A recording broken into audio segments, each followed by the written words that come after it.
नमस्कार। काल आपण एक आंदोलन केलं। आपण सर्वजण सुद्धा त्या आंदोलनात मोठ्या प्रचंड संख्येने शेतकरी हजर झालात। त्या आंदोलनामध्ये पीक विम्याबरोबरच आपली एक प्रमुख मागणी होती, अतिवृष्टीचे पैसे शेतकऱ्याच्या खात्यात पडले पाहिजे। ऑगस्ट महिन्यामध्ये आता पाऊस पडला होता, नुकसान झालं होतं, ती सुद्धा रक्कम प्रलंबित शेतकऱ्यांची राहिली होती। आपण आंदोलन केल्यानंतर आता एक GR निघाला, आदेश निघाला आणि हा आदेश मी तुम्हाला दाखवतोय।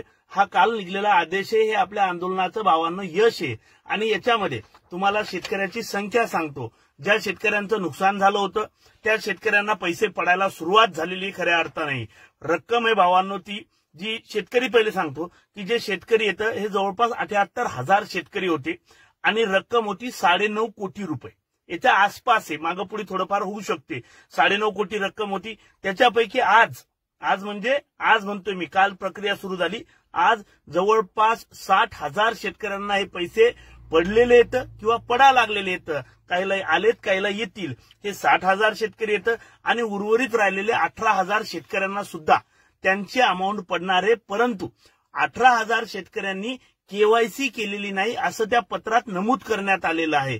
ज्या शेतकऱ्यांचं नुकसान झालं होतं, ज्या गावात अतिवृष्टीचे पैसे वाशिम जिल्ह्यातल्या पडा लागलेले आहेत, मग त्या सर्व शेतकऱ्यांना त्या गावातल्या विनंती आहे, तुम्ही KYC करा। तुम्ही तुमचं थोडंसं लक्ष देऊन तुमच्या स्थानिक कृषी सहाय्यकाला किंवा तुमच्या पटवाऱ्याशी एक संबंध बोलणं करून घ्या, एक कॉल करून घ्या आणि तुमच्या पैसे तुमच्या अकाउंटमध्ये मिळवून घ्या। हे पैसे शेतकऱ्याला पडलेले आहेत आणि जे 18,000 शेतकरी राहिलेले आहेत त्यांनी थोडंसं लक्ष देऊन KYC करून घ्या। तुमचे पैसे तुम्हाला अकाउंटला निश्चितपणाने पडून जातील, यामध्ये कुठेही दुमत नाहीये। आपण जे साऱ्यांनी काल आंदोलन केलं, खऱ्या अर्थानं भावांनो याचं पहिलं यश आपल्या हातात लागले।